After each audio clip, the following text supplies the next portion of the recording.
I'm swapping out the throttle on my MT03 for an R6 throttle tube. One of the issues with the MT03 that a lot of people complain about is the high number of degrees you need to rotate the throttle to get to full throttle.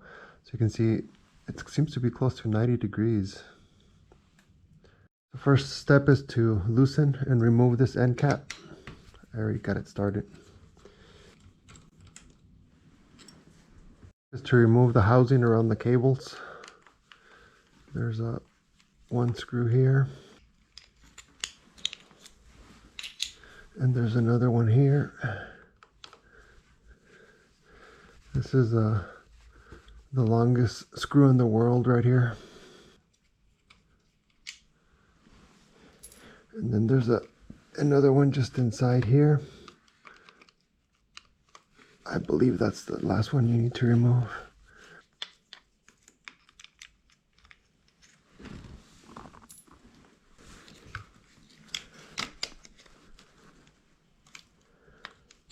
There we go.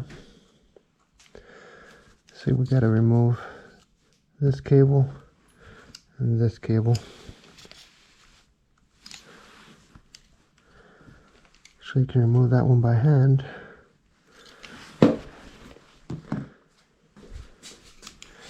And the other one, we rotate in the other direction.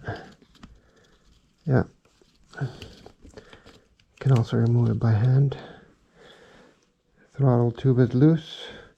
It's still well lubricated because it's a fairly new bike, but if it's not, you can add some grease.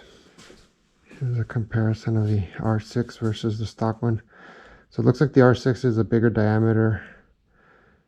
That's probably why. You get, yeah, it's a bigger diameter, so you get a better leverage. So less rotation. And I think it's recommended that this washer here be removed since the stock one doesn't have it. So go ahead and cut that off.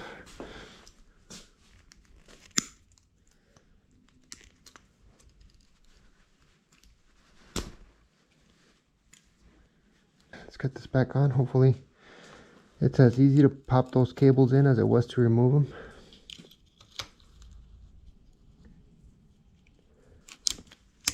Just like that.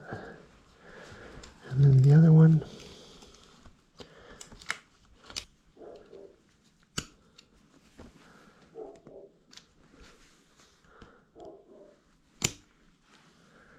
Finally. So this bottom cable is pretty tight, so you're gonna have to fiddle with it to get it in without having to loosen anything at the bottom on the throttle end. So now assembly is just the reverse. The reverse of how you took it apart. Claim is about a 20% reduction in throttle rotation. Oh, it seems a little bit less than that to me, but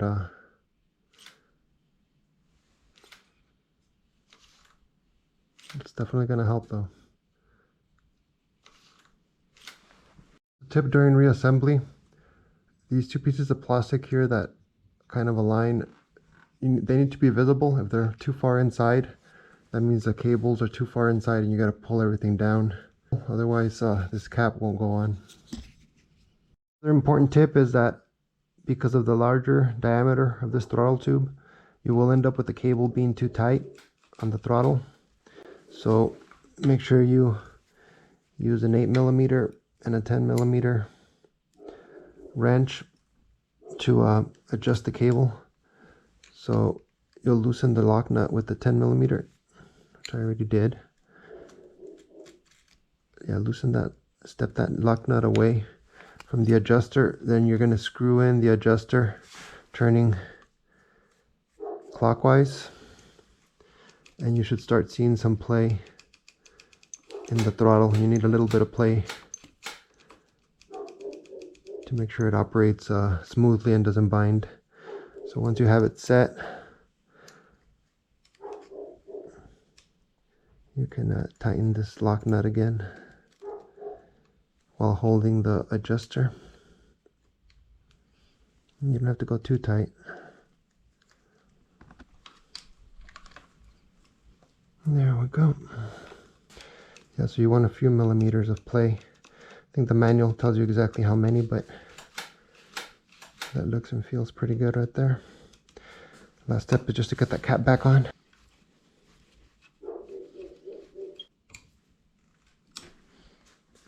Make sure the throttle operates smoothly, returns strongly. There's no binding, and you're done. And this mod should make it easier to get to full throttle without me exhausting my hand. We'll see.